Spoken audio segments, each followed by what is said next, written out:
Sedangkan menurut aliran Al-Maturidi, setiap perbuatan itu sendiri adalah sifat-sifat baik dan sifat-sifat buruk. Mungkin seperti itu Kak perbedaannya. Terima kasih.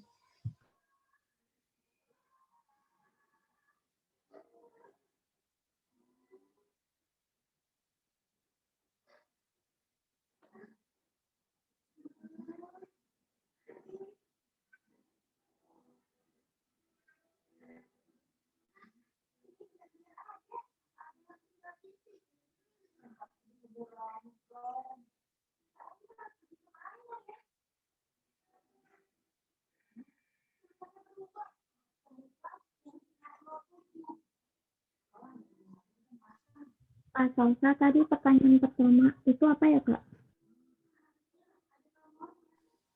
Mengapa ahli sunnah itu terpecah menjadi dua gitu Kak? Al-Asy'ari sama Al-Maturidi. Mengapa terpecah?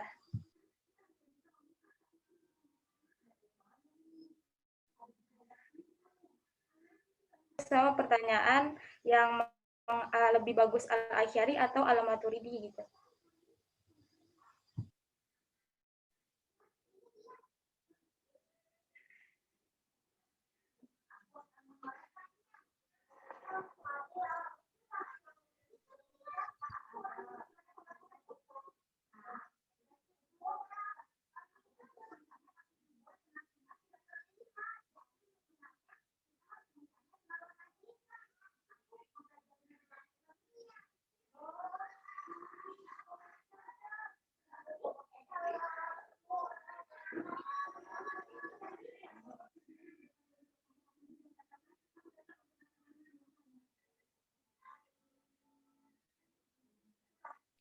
Assalamualaikum Kak.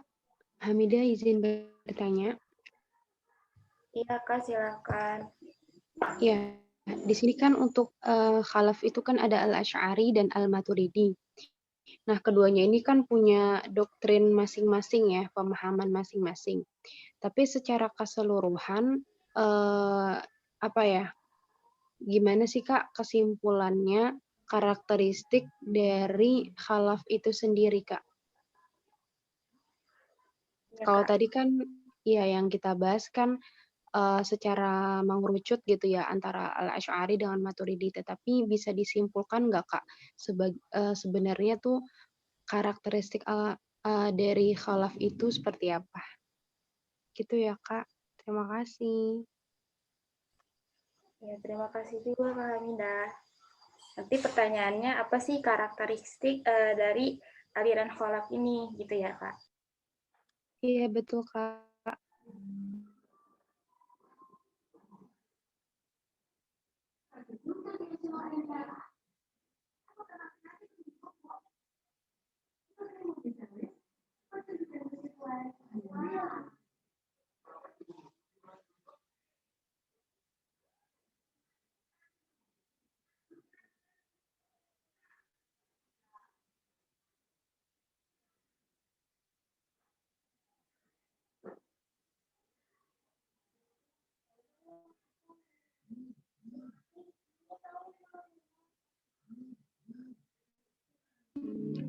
Kak, sama satu lagi aku izin bertanya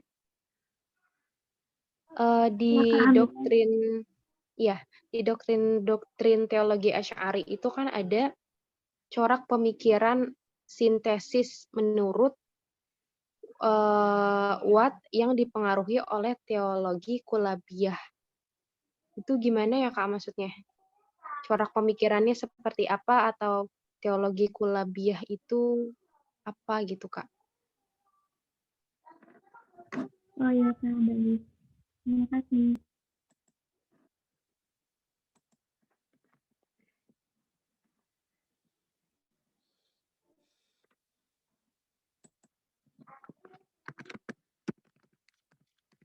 Assalamualaikum Kakak, izin bertanya Kak. Masih bisa bertanya nggak? Waalaikumsalam. Iya Kak. Iya Kak, satu pertanyaan lagi ya. Iya, ini izin bertanya. Ini tuh hubungannya sama yang kalau materi kemarin itu kan bicara tentang salaf juga ya. Kalau materi kemarin itu tokohnya itu kan ada Imam bin Hambal sama yang Syekh Ibnu Taimiyah. Nah, Nah, sama yang materi sekarang ini, itu hubungannya itu maksudnya, jadi itu ngebahas yang kemarin, yang materi sekarang itu ngebahas yang setelah kemarin, lanjutannya, apa hubungan antara keduanya itu gimana, Kak? Materi ini sama kemarin gitu. Oh, iya, ya, ya, berarti hubungan salaf dan khalaf ini apa gitu ya, Kak, dalam aliran Iya. ya, Karena kan sama-sama ngomongin tentang salaf ya. Kalau yang salaf sekarang ini kan gerakan ulama untuk menghidupkan, meneruskan tradisi salaf. Nah, itu tuh meneruskannya tuh dari yang ke materi kemarin apa gimana gitu? Makasih, Kak. ya, Kak, mungkin begini, Kak. Jadi salaf dan khalaf ini sebenarnya sama sih, Kak, gitu. Kepada dibilang khalaf itu juga salaf juga khalaf gitu. Cuman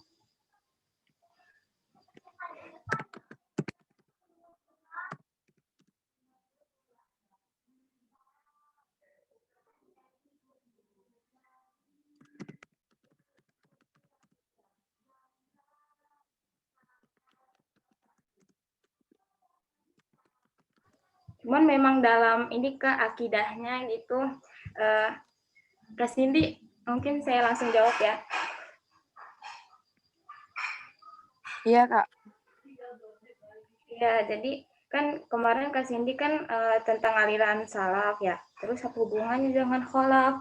Ya sebenarnya sama aja gitu. Mungkin karena bisa juga Salafiyah Al-Asy'ari, Salafiyah Maturidiyah bisa dikatakan seperti itu, Kak. Cuman memang bedanya itu karena masalah akidah dan teologi. Jadi intinya sama aja, cuman Iya, yang dibedain kalau cuma salaf itu kan mengikuti manhaj salafus saleh, paham Imam Malik, Ahmad dan Ahmad bin Hambal. Maka sebenarnya aliran Ahlus Sunnah wal Jamaah atau Al-Asy'ari dan Maturidi ini mengikuti manhaj itu salaf tersebut. Jadi mengikuti manhaj salaf tersebut. Jadi dari salaf terus Ahlus Sunnah gitu. ya. Bisa dikatakan bahwa teologi aliran Salafiyah Al-Asy'ari tadi yang saya katakan, terus Salafiyah, Maturidiyah bisa dikatakan seperti itu. Namun pada kenyataannya bukan gitu, Kak, tapi karena sebagian orang-orang menganut mazhab fikih Hambali masih mencurigai. Jadi salaf itu masih yang menganut paham fikih Hambali itu masih mencurigai aliran Al-Asy'ari yang bermazhab Syafi'i dalam fikihnya dan Maturidiyah yang bermazhab Hanafi dalam fikihnya. Mereka tetap menentang kedua aliran tersebut. Jadi yang dimaksud aliran salaf dalam pembahasan itu mengenai mazhab Hambali dan dalam fikih dan aliran Salafiyah Hambaliyah. Jadi jadi mazhabnya itu Hambali dalam fikihnya. Gimana ya?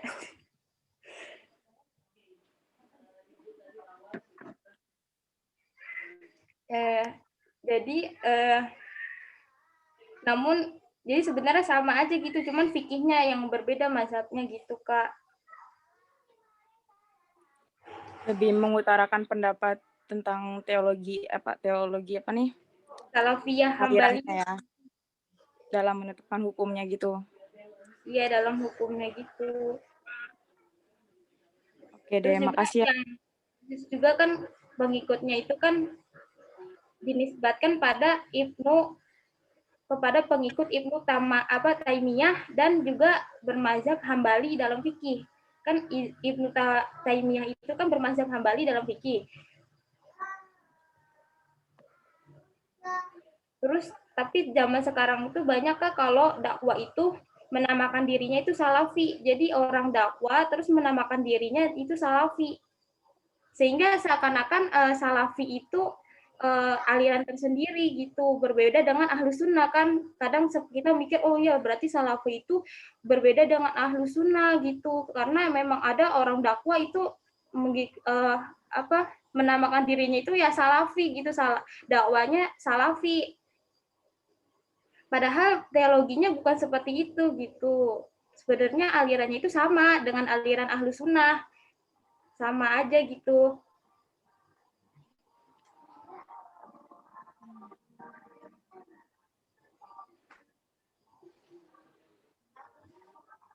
Ya seperti itu mungkin Kak. Ya terima kasih.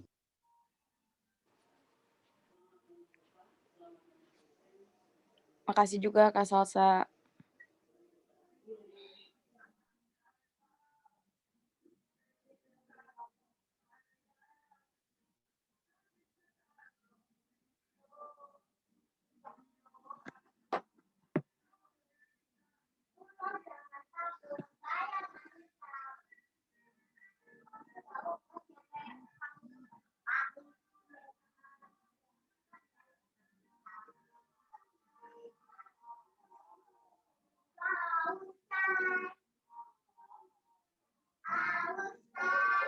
Kak Winda izin menambahkan yang tadi boleh? Boleh Kak, silakan aja. Iya, soalnya agak sedikit beda pendapat kalau ngikut yang di buku Abdul Razak yang di halaman 145. Jadi salaf dulu Kak, salaf dulu. Habis salaf nanti baru ahlu sunnah. Jadi salaf muncul habis itu abad ke-3 Hijriah, muncul itu ahlu sunnah dengan karakteristik yang bertolak belakang dengan salaf. Soalnya tadi kakak bilang ahlu sunnah dulu baru salaf. Tapi kalau di buku ini salaf dulu baru ahlu sunnah gitu Kak. Terima kasih. Maaf Kak Winda, tadi saya ngomongnya salaf dulu Pak.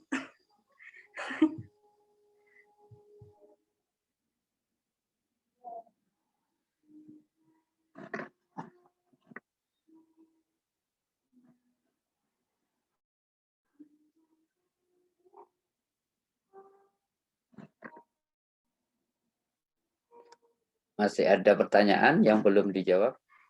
Ya Pak, masih ada. Ya, untuk pertanyaan Kak Hamida ya, iya di halaman 145 tadi Kak Winda bilang bahwa kata khalaf itu biasanya digunakan untuk merujuk pada ulama yang lahir setelah abad ke-3 Hijriah dengan karakteristik yang bertolak belakang dengan yang dimiliki oleh salaf gitu kan ya, berarti salaf dulu baru khalaf. Terus apakah karakteristik kholaf? Karakteristik yang paling menonjol dari kholaf adalah penakwilan terhadap sifat-sifat Tuhan yang serupa dengan makhluk pada pengertian yang sesuai dengan ketinggian dan kesuciannya. Jadi karakteristik yang paling menonjol itu dari kholaf itu yang penakwilan terhadap sifat-sifat Tuhan yang serupa dengan makhluk.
Kak, saya mau menjawab sedikit yang pertanyaan Kak Winda. Kenapa di kholaf ini adanya Asy'ari sama Maturidi gitu ya? Karena kelompok Asy'ariyah sama Maturidi ini dia tuh muncul karena ketidakpuasan mereka terhadap argumen dan pendapat-pendapat yang dilontarkan oleh kelompok Mu'tazilah.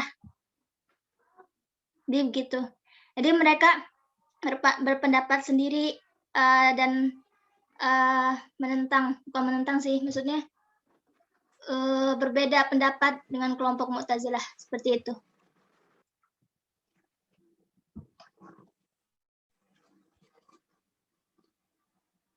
Bagaimana Kak Winda?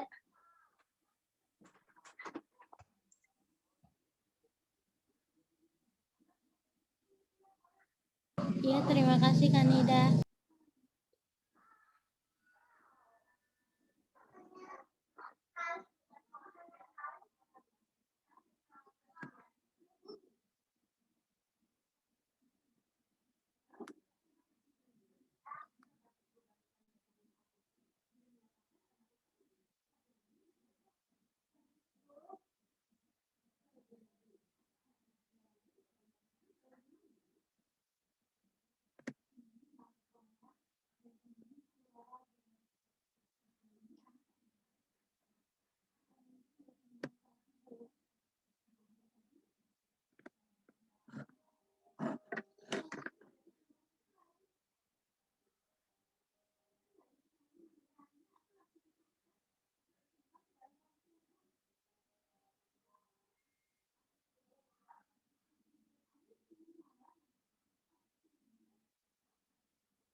Maaf Kak, mungkin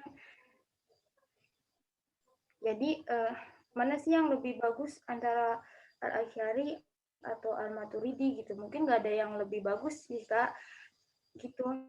Maksudnya semuanya sama gitu. Nggak ada bagusan Al-Asy'ari atau Al-Maturidi, nggak kayak gitu Kak. Mungkin semuanya sama Kak. Bahwa Al-Asy'ari dan Maturidi ini sebenarnya tak lain dari metodologi metodologi manhaj teologis yang berbasis argumen rasional dibentuk oleh kedua imam tersebut, jadi Al-Asy'ari dan Maturidi. Dan secara ajaran ya tak ada yang baru dari mereka berdua, sebab memang keduanya itu hanya membela ajaran ulama salaf tadi yang pertama muncul gitu, ulama salaf yang sudah ada sebelum mereka gitu. Gitu Kak Winda. Terima kasih.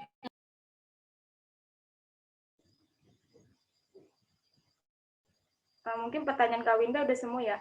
Pertanyaan Kak Sini juga udah. Pertanyaan Kak Hamida yang karakteristik holog tadi sudah saya jawab ya Kak. Tinggal yang apa Kak, corak sintetik ya? Apa Kak? Iya, Kak. Yang teologi Kulabiyah, Kak. Oh, teologi Kulabiyah.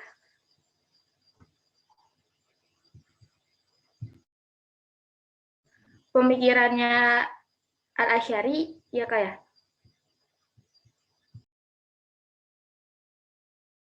Iya. Jadi doktrin teologi Al-Asy'ari itu kan dipengaruhi oleh teologi Kulabiyah. Nah, jadi aku mau nanya teologi Kulabiyah itu seperti apa gitu lebih spesifiknya.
Ya, Kak Hamida, saya coba menjelaskan sedikit ya Kak, menjawab sedikit. Jadi itu Kulabiyah itu adalah pengikut Abdullah bin Kulab al-Basyari. Jadi Kulabiyah itu didirikan dengan dalih mempertahankan ajaran salaf menggunakan ide-ide menyimpang dari Mu'tazilah. Jadi artinya tidak sejalan gitu ya dari Mu'tazilah. Nah, ulama Sunni Imam Ahmad bin Hambal. Tapi ulama Sunni Imam Ahmad bin Hambal itu menentang Kulabiyah. Nah, ajaran Kulabiyah itu menafikan sifat-sifat yang berkaitan dengan masyiah dan irodah. Ajaran ini diikuti oleh Abdul Hasan al-Asy'ari setelah keluar dari Mu'tazilah. Nah, ajaran-ajaran utama Kulabiyahnya itu, satu, menetapkan sifat lazimah, misal ilmu qudrah. Menafikan sifat ikhtiyariyah yang berkaitan dengan masyiah, kehendak atau qudrah Allah. Jadi tentang ketetapan Allah ya Kak ini. Terus yang ketiga itu tentang kalam Allah adalah makna yang melekat tersimpan pada zat dalam ungkapan kita, ungkapan yang masih terpendam di hati gitu Kak. Jika diungkapkan dengan bahasa Arab disebut Al-Quran. Bila dalam bahasa Ibrani disebut Taurat, dalam bahasa Surania disebut Injil. Terus yang keempat itu, Al-Quran bukanlah kalam Allah, tetapi kalam Jibril atau yang lain. Jibril mengungkapkan makna yang tersimpan dalam zat Allah dengan ungkapan dia sendiri. Yang kelima itu, menafikan Allah bersifat senang dan ridho kepada kaum mukminin setelah mereka beriman dan memurkai kaum kafirin setelah mereka kafir. Kulabiyah juga hanya menetapkan 7 sifat bagi Allah yang mereka tetapkan dengan akal, yaitu sifat hayah, ilmu, qadrah, irodah, sam'u, basir, dan kalam. Sepertinya kan yang tadi itu jadi yang berpendapat sama itu waktu itu Abu Hasan al-Asy'ari ini itu setelah keluar dari Mu'tazilah. Jadi tapi Imam Sunni Ahmad bin Hambal ini menentang. Nah, karena karena al-Asy'ari ini sekarang itu kita tahunya itu dia itu mengikuti Imam Ahmad bin Hambal, sudah tidak sependapat lagi gitu Kak. Jadi mungkin selebihnya bisa ditambahkan lagi oleh kakak yang lain dan Bapak. Terima kasih. Baik, terima kasih Kak Aska. Oh ya, aku mau menambahkan sedikit, boleh Kak? Tadi pertanyaan terkait bagusan mana sih Maturidiyah dengan Asy'ari? Itu ya Kak Winda ya, tadi ya pertanyaannya. Iya Kak, boleh banget. Iya. Sebenarnya mungkin dari konteks pertanyaannya harus diperbaiki sedikit gitu. Jadi bukan yang paling bagus, tapi menurut aku adalah yang paling dekat dengan ajaran Rasulullah. Seperti itu. Atau Boleh. yang Ya boleh Kak Hamidah. iya kan Adika. Seperti itu. Jaringannya kayaknya ya. Nah, jadi simple aja gitu. Kalau misalkan kita melihat dari bagaimana prinsip Asy'ari dengan Al-Maturidi, kalau Asy'ari itu kan ibaratnya 50-50 gitu ya. Jadi wahyu yang pertama, kemudian akal gitu. Sedangkan Al-Maturidiyah itu dia porsinya akalnya itu lebih tinggi dibandingkan wahyunya gitu. Nah, jadi kalau misalkan kita lihat di sini, kalau dilihat dari yang mana sih yang paling dekat gitu dengan sunnah dan sebagainya, itu kalau dalam tanda kutip seperti itu, maka yang lebih dekat itu Asy'ariyah dibandingkan Al-Maturidiyah gitu. Karena Al-Maturidiyah itu aja dia berada tengah-tengah gitu antara Asy'ari dengan Mu'tazilah gitu. Jadi Mu'tazilah aja yang beberapa konsepnya, yang bukan beberapa sih, bahkan hampir secara keseluruhan itu sesat gitu ya, jauh dari ajaran sesuai syariat gitu, karena takwil dan sebagainya gitu, itu beberapa pendapat di antaranya tuh diakui oleh Maturidiyah gitu. Jadi menurut aku bukan yang paling bagus, tapi yang paling dekat dengan konsep syariat itu adalah Asy'ariyah. Gitu menurut aku ya. Mohon dikoreksinya Pak Makala dan Pak Mukhlisin. Itu aja ya Kak, terima kasih. Ya, baik, terima kasih Kak Hamidah. Mungkin untuk pertanyaannya sudah terjawab semua ya Kak. Mungkin segitu dari kami pemakalah. Kurang dan lebihnya kami mohon maaf. Wassalamualaikum warahmatullahi wabarakatuh. Selanjutnya akan ditambahkan oleh Pak Mukhlisin. Waktu dan tempat kami persilakan. Kak, Iya, Kakak. Mohon maaf teman-teman. Iya, Kak Yuli. Ini bapaknya menyampaikan pesan di grup lagi kurang sehat, jadi mungkin nanti bapak nambahinnya lewat grup WA aja gitu. Berhubung waktunya udah habis juga gitu ya, terus kita mau masuk ke mata kuliah yang kedua, mungkin kita sudahi sampai sini aja ya teman-teman ya. Ya mohon Iya ya izin Kak. Pak. Iya, pemakalah teman-teman semua. Kalau gitu kita ending ya. Terima kasih Pak Mulisin, mohon arahannya. Nanti kemudian teman-teman pemakalah dan teman-teman semua sekalian, semoga nanti kita lancar untuk perkuliahan selanjutnya ya. Terima kasih, aku ending ya. Assalamualaikum warahmatullahi wabarakatuh. Waalaikumsalam warahmatullahi wabarakatuh. Cepat sembuh Pak Mukhlisin.